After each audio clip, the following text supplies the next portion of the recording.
Kristo asifiwe. Nina kila sababu tena ya kukaribisha katika kipindi chetu ambacho tunaendelea na masomo tangu tulipoanza. Naamini umekuwa mfuatiliaji mzuri wa kipindi hiki. Ni kipindi maalum kwa ajili ya wewe tu kumfahamu Yesu Kristo kwa undani zaidi na kujifunza maarifa. Na katika kipindi hiki tunajifunza mambo mengi na tunapata maarifa kwa ajili ya maisha yetu ya kiroho ya kila siku. Hebu tuombe kabla ya kuanza siku ya leo.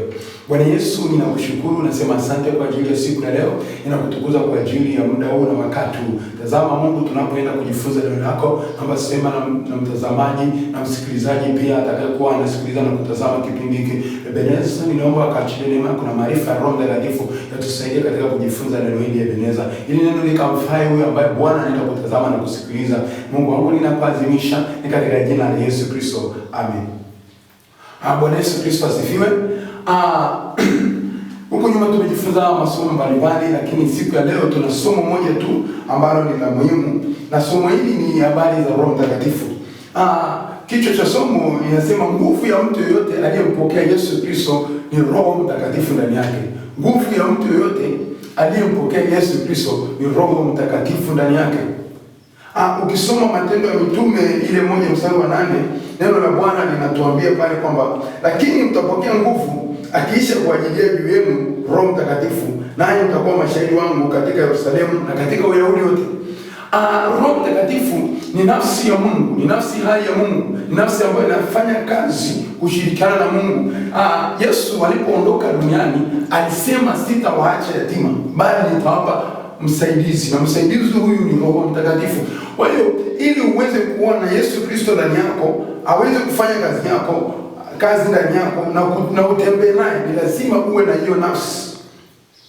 Maana alituambia hii ni ahadi, hatutatuacha yatima.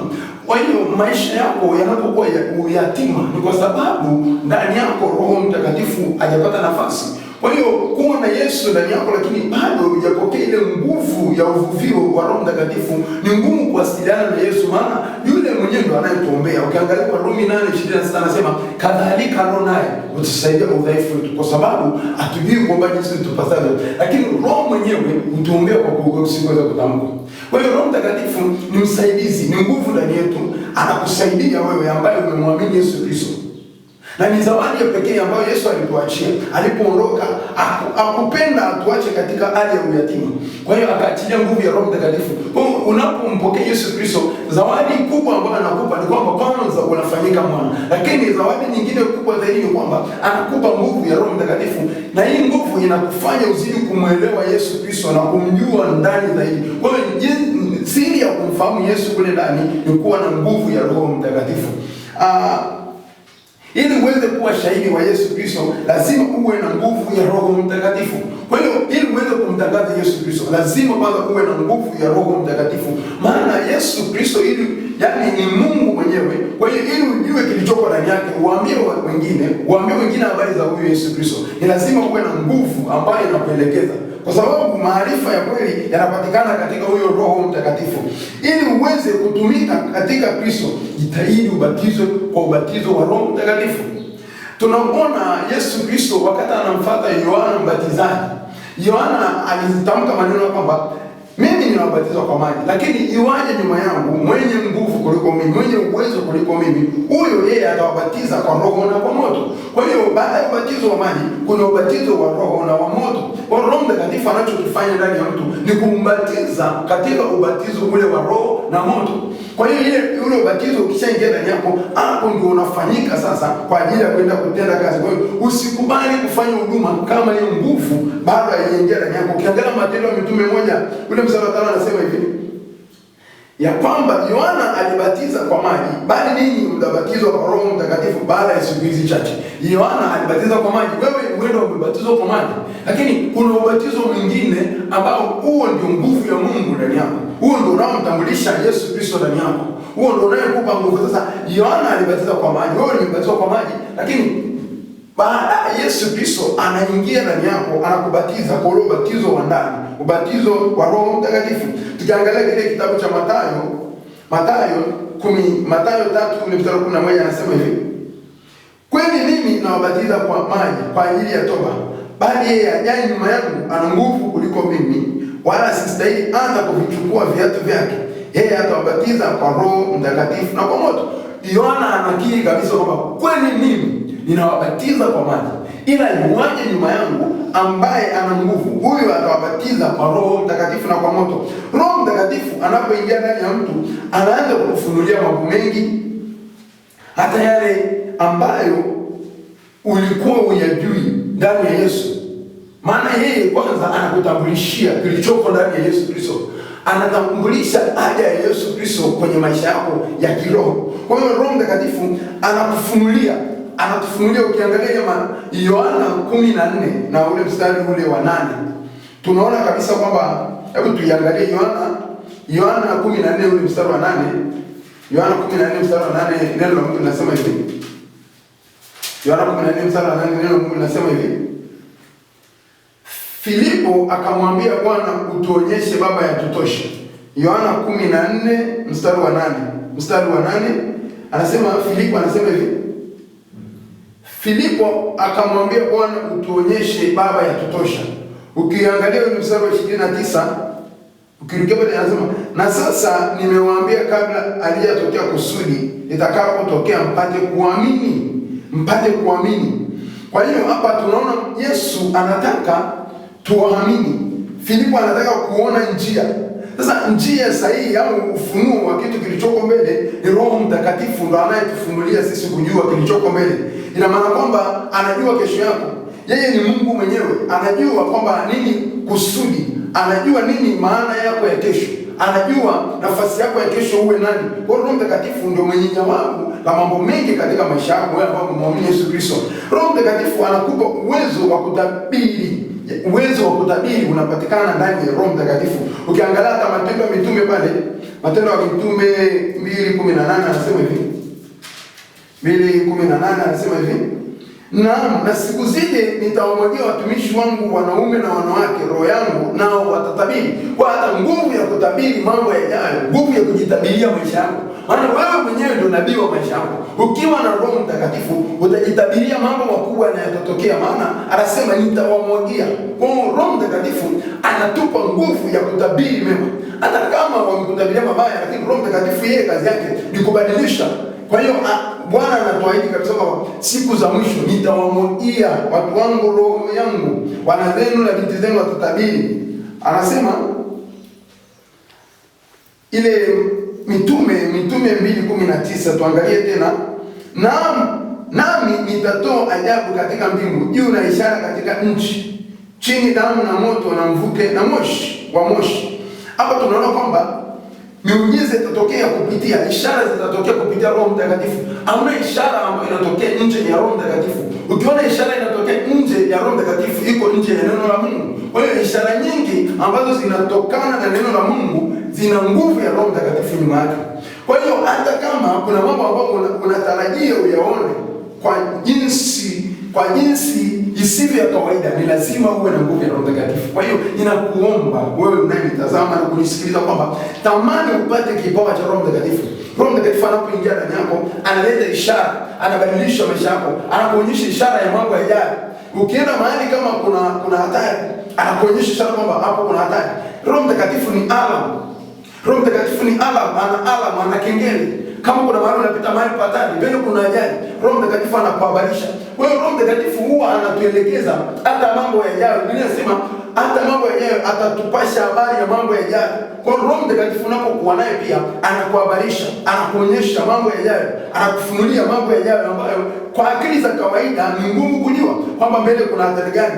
Hata kama ni ndani ya kanisa, Roho Mtakatifu anaonyesha dira ya kanisa.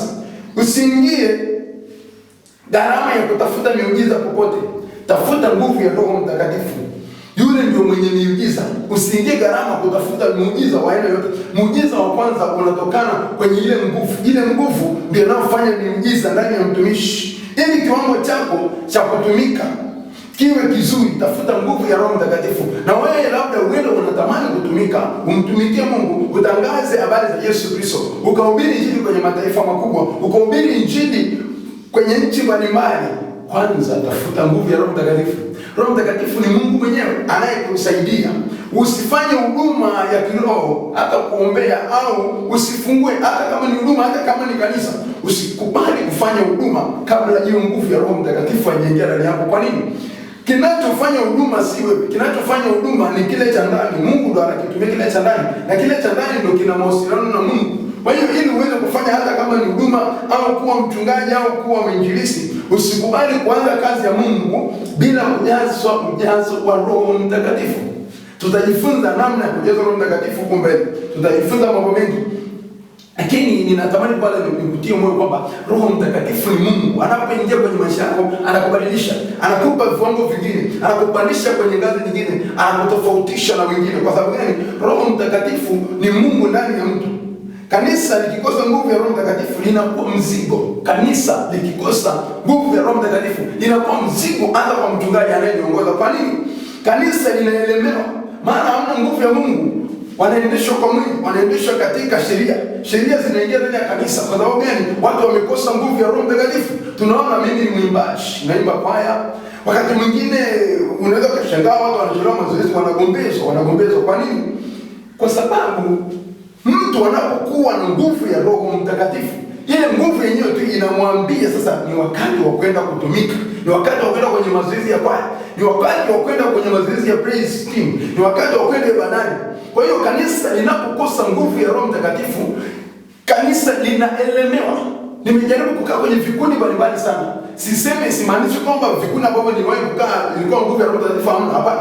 Lakini katika kundi sio kila mmoja ana Roho Mtakatifu, lakini kwenye makanisa yote nguvu ya Roho Mtakatifu, kila mtu angekuwa na Roho Mtakatifu, kanisa lisingeelemewa, watu wasingeambiwa sasa toa. Mtu angetoa, ile nguvu ingemsukuma ndani. Kwa nguvu ya Roho Mtakatifu inapoingia ndani, inafanya hata mtumishi, mchungaji asielemewe, atatamka neno litafanyika. Kwa nini? Nguvu ya Roho Mtakatifu. Kuna hali fulani ambayo unaitamani ndani ya huduma yako. Hiyo hali unayoitamani leo, hata kutaka kuona mabadiliko, kuona kwamba wale wanaowasimamia watembee vizuri, hakikisha wanapata Roho Mtakatifu. Nakumbuka mchungaji mmoja alinialika siku moja, akaniambia kitu cha ajabu sana. Akaniambia, mtumishi, ninatamani washirika wangu wajaze nguvu ya Roho Mtakatifu. Nikawa nauliza kwa nini anatamani? Kumbe amegundua kwamba ili kanisa, ili litembee vizuri, wazaliwa wainjilisti, wazaliwa mitume, wazaliwa walimu, ni nguvu ya Roho Mtakatifu ishuke pale. Kwa hiyo nguvu ya Roho Mtakatifu inafanya vizaliwe vitu vipya, inafanya wazaliwa watumishi, inafanya ndani ya kanisa vipawa na karama zizaliwe. Roho Mtakatifu ndo anayezalisha vyote hivi, ndio kiwanda. Roho Mtakatifu ndio kiwanda cha watumishi. Sijasema watu wasiende vyuo vya Biblia, hapana, watu wakasome maarifa, yale ni maarifa. Lakini Roho Mtakatifu mwenyewe yeye anachokifanya ni kusukuma ule ujumbe. Hata unaposimama madhabahuni, usikubali kusimama madhabahuni kama nguvu ya Roho Mtakatifu haiko nyuma. Maana Roho Mtakatifu ndiye anayekufunulia hata neno la kuhubiri. Sheria zipo. Sheria zilikuwa tangu Agano la Kale. Lakini sheria ya kwanza ni ile ya Roho Mtakatifu. Maana Roho Mtakatifu atakupangia kila ambacho unatakiwa ukifikisha kwa watu fulani. Yamkini umeenda mahali umejiandaa. Nimewahi kuona hata kwenye maisha yangu binafsi, naenda mahali najiandaa, naenda kuhudumu. Nikifika ujumbe unabadilishwa. Najaribu kwa nini ujumbe ubadilishwe? Kwa nini kwa na ujumbe? Hata wachungaji wengi wanasoma madhabahuni, mara nyingi anakuambia nilikuja na ujumbe lakini nimeshangaa ujumbe umebadilika. Kwa hiyo nikaona ni udili huu. Kwa sababu Roho Mtakatifu yeye ni tofauti na akili zetu. Anasema mawazo yake si mawazo yetu. Kwa hiyo mawazo ya Mungu sio mawazo yetu. Unaweza kufika mahali kuna uhitaji fulani, watu hawa wanahitaji wafundishwe somo fulani.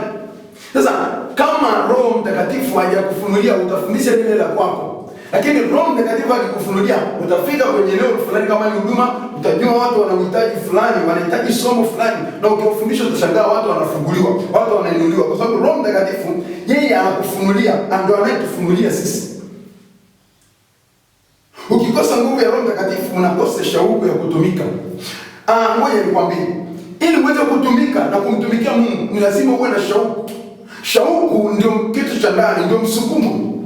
Yaani wakati fulani unaweza kutumika, upati pesa, upati malipo yote, lakini kwa sababu ile nguvu ya Roho Mtakatifu anakupa shauku. Lakini kuna wakati fulani unashangaa shauku inakuishia. Tafuta Roho Mtakatifu, ndio anakupa shauku ya kutumika. Hautatumika kwa kusukumwa, hautaimba kwa kusukumwa, hautahubiri kwa kusukumwa. Utahubiri na utatumika na utatoa kutoka ndani, kwa sababu ndani yako kuna shauku. Roho Mtakatifu anaachilia shauku ndani yako, shauku ya kutumika. Viwango vya kuomba vinatokana na nguvu ulionayo ya Roho Mtakatifu. Roho Mtakatifu ndiye anayetuombea. Narudia tena ile Warumi 8:27 anasema kadhalika Roho naye utusaidia udhaifu wetu, kwa sababu hatujui kuomba jinsi tupasavyo, lakini Roho mwenyewe utuombea kwa kuugua kusikoweza kutamka. Kwa hiyo Roho, kiwango chako cha kuomba kitaongezeka tu if umempata Roho Mtakatifu ndani yako. Kiwango chako cha kuomba muda mrefu, unatamani uombe hata lisaa, uombe siku nzima. Wewe nikwambie, usingangane kuomba siku nzima, ngangana kumpata Roho Mtakatifu, atakusaidia kuomba hata zaidi ya siku nzima. Utaomba, utaombea na mambo mengi ambayo hata ulikuwa hujayapanga.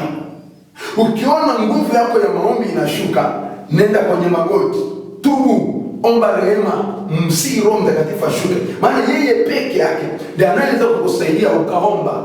Unajua miili yetu ni dhaifu. Anasema mwili ni dhaifu lakini roho ni lazi. Ina maana kwamba mwili unashindana na roho, na roho kushindana na mwili.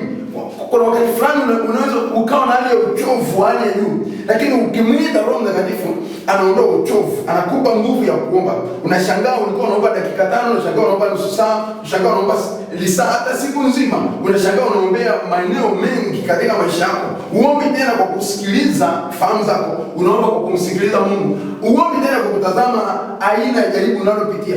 Bado utashangaa unaomba kulingana na jinsi Mungu alivyokuwa anahitaji uombe. Roho Mtakatifu ni mafuta hasa kwenye nafsi, hasa kwenye nafasi ulioko. Roho Mtakatifu ni mafuta.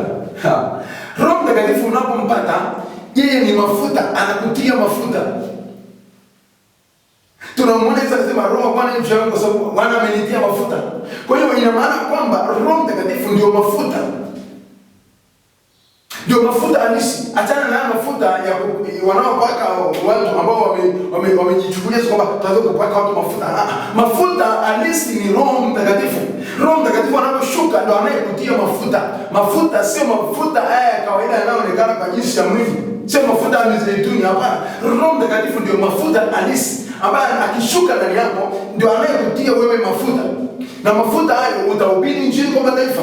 Mafuta hayo utaombea watu na watu watafunguliwa. Mafuta hayo yatakufanya hata wewe mwenyewe uvuke katika maeneo ambayo ni magumu. Mafuta yanakata nira. Kwa hiyo Roho Mtakatifu anakufanya unakuwa na mafuta ya kukata nira. Kwa hiyo yeye akiingia ndani yako anakuuisha, anakutengeneza, unakuwa kiumbe kipya. Jitahidi umpate Roho Mtakatifu ili ufike mbali katika huduma yako. Ukikosa Roho Mtakatifu unaanza kutumika kwa uzoefu. Sikiliza, ili uweze kutumika katika Yesu Kristo, usitumike kama jana, muombe Roho Mtakatifu. Tofauti na hapo utakuwa kile ulichokifanya jana ndio unakifanya leo. Hata ufahamu wako haubadiliki. Roho Mtakatifu kazi yake ni kubadilisha ufahamu wako. Anakupa ufahamu mwingine, anakutengenezea mazingira mengine, anakuangalia somo la kesho. Hautaendesha ibada zako kwa mfumo uliozoea. Mfumo utabadilika. Ladha, utakuwa na ladha ya tofauti. Roho Mtakatifu anakupa ladha ya tofauti. Anakupa ladha tofauti tofauti. Roho Mtakatifu anakupa lugha tofauti tofauti. Anajua umuhimu, anajua matatizo wanayopitia wale watu unaosimama mbele yako. Kwa hiyo Roho Mtakatifu anapokaa ndani ya mtumishi wetu wa Mungu, anakufanya unakuwa tofauti. Anakupa mafunuo mengine. Huwezi ukadumu uweponi kwa muda mrefu kama hauna Roho Mtakatifu. Ndio pale nakwambia hata kumtumikia Mungu, hata kushinda dhambi inategemea nguvu ya Roho Mtakatifu. Nguvu ya Roho Mtakatifu nilisema kwamba ni kama alarm, ndio inayokuambia sasa hapo unaingia kwenye hatari, rudi nyuma, hapo unaenda kudondoka. Roho Mtakatifu anapiga kengele, anakupigia kengele. Anakwambia sasa ni wakati wa maombi. Nakumbuka wakati fulani nilikuwa nimejitengea muda wa kuamka muda fulani kuomba. Sasa kile inapofika ule wakati nilikuwa nasikia mtu kanipiga pa, ananipiga ubavuni. Nashangaa naamka, afu nikiamka ni ule muda niliokusudia. Kwa hiyo Roho Mtakatifu mwenyewe kumbe anajua ni majira gani, anakukumbusha. Saa ya ibada ikifika, anakusisitiza sasa ni muda wa ibada. Kwa Roho Mtakatifu mwenyewe ni Mungu anazungumza na wewe, anazungumza na mwanadamu kwa njia ya alam, anasema na wewe. Kwa hiyo Roho Mtakatifu tamani kumpata jirani yako. Usitaki kufanya huduma ya kiroho kama bado hujajaza Roho Mtakatifu. Usitaki kufanya huduma, utaelemewa. Huduma yoyote, naposema huduma ya kiroho, hata kupiga chombo cha muziki kanisani, hata kuimbiza praise, hata kuwa kiongozi kwenye madhabahu, kuwa mchungaji, kuwa mwinjilisti, kuwa mtume, kuwa nabii, usikubali kufanya huduma yoyote ya kiroho pasipo nguvu ya Roho Mtakatifu. Utaelemewa na mwisho utashangaa unaanguka anguko kubwa, na shetani atakupiga. Kwa sababu gani? Umeanza katika mwili. Tunaona Paulo anawaambia Wagalatia, enyi Wagalatia msiokuwa na akili, ni nani aliyewaloga? Mlianza katika roho, mnamalizia katika mwili. Kwa hiyo usikubali kuanza kwa jinsi ya mwili, anza katika roho. Nyuma tulijifunza somo nzuri sana, na somo hili tulijifunza habari ya ulimwengu wa roho, kwamba shida nyingi zinaanzia katika ulimwengu wa roho, matatizo mengi. Kwa hiyo tulijifunza kwamba hata huduma nzuri ilianzia rohoni. Kwa hiyo Roho Mtakatifu anza naye. Usikubali kuanza huduma pasipo kuongozwa na Roho Mtakatifu. Tamani upate maelekezo kutoka kwa Roho Mtakatifu. Mwisho, kama kanisa